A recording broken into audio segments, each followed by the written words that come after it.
আসসালামু আলাইকুম বন্ধুরা, কেমন আছেন? আলহামদুলিল্লাহ আমি ভালো আছি, আপনাদের দোয়ায়। হয়তো আপনারাও ভালো আছেন আল্লাহ পাকের অশেষ রহমতে। আমি এখানে কিছু ঝিঙা কেটে নিয়েছি।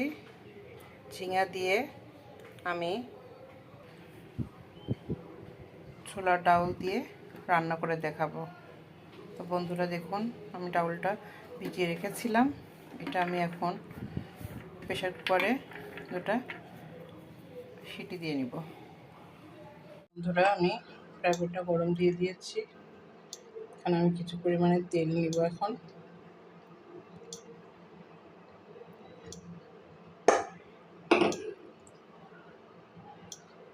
এখানে কিছু পরিমাণে পেঁয়াজ দিয়ে দিব।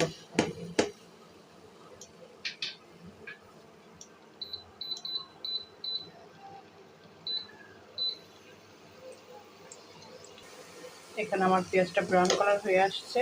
এখানে আমি কিছু জিরা, দুটা তেজপাতা দিয়ে দেব। দুটো নেড়ে ফেড়ে আমি যে ঝিঙেটা কেটে রেখেছিলাম সেটা আমি এখন দিয়ে দিব।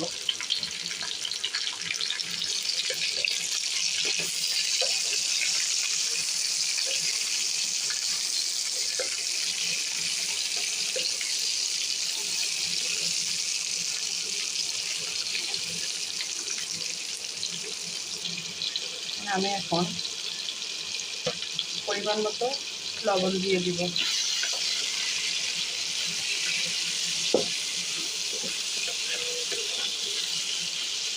একটু ভাজা ভাজা করে মশলা দিব।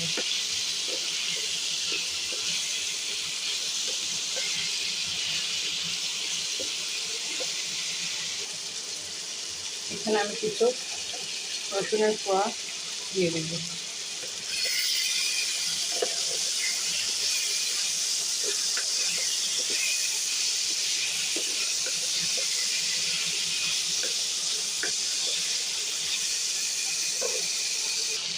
আমি কিছু এখন মশলা দিয়ে দিব। তো রসুন বাটা, সামান্য জিরা বাটা দিয়ে দিব। দিয়ে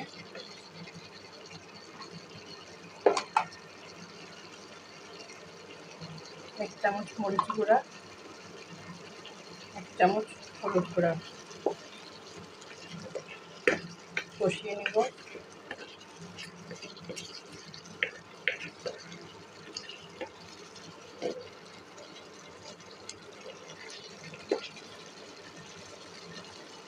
আমার ঝিঙেটা কষানো হয়ে আসছে। আমি এখানে কিছু কাঁচামরিচ দিয়ে দিব।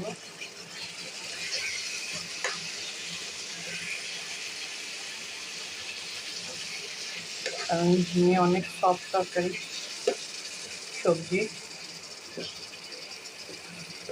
এটা বেশি সময় নিয়ে কষানো লাগবে না। বন্ধুরা, আমি ঝিঙেটা সবুজ কালারটা ধরে রাখার জন্য আমি তরকারিটা ভেজে দিই নাই।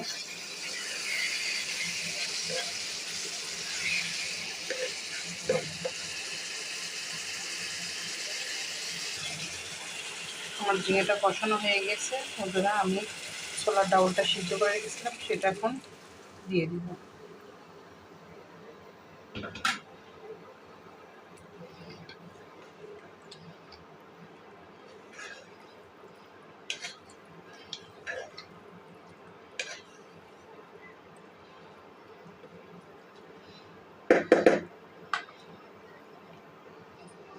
পানি দেওয়ার পরে দেখুন কালারটা উঠে আসছে।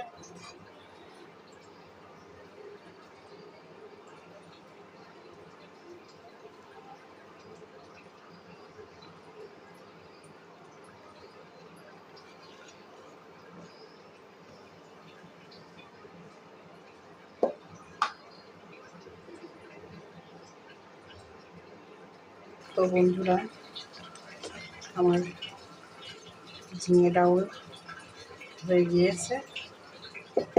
এখন আমি কিছু ভাজনা দিয়ে দিব। আমি এখানে এক চামচ জিরা ভাজা দিয়ে দিব।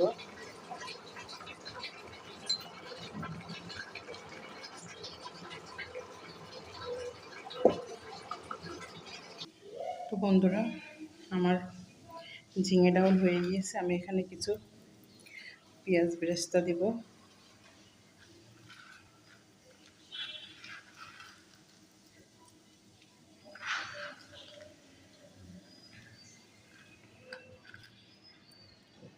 এখানে 2টা শুকনো মরিচ দেব।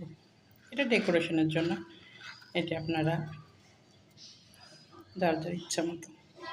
তো বন্ধুরা, আমার রান্নাটা যদি আপনাদের কাছে কোনো অংশ ভালো লেগে থাকে তাহলে অবশ্যই একটি লাইক, একটি কমেন্ট, এটি শেয়ার করবেন।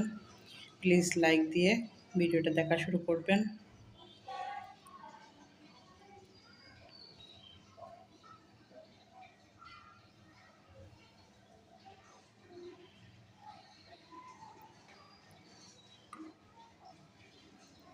আল্লাহ হাফেজ।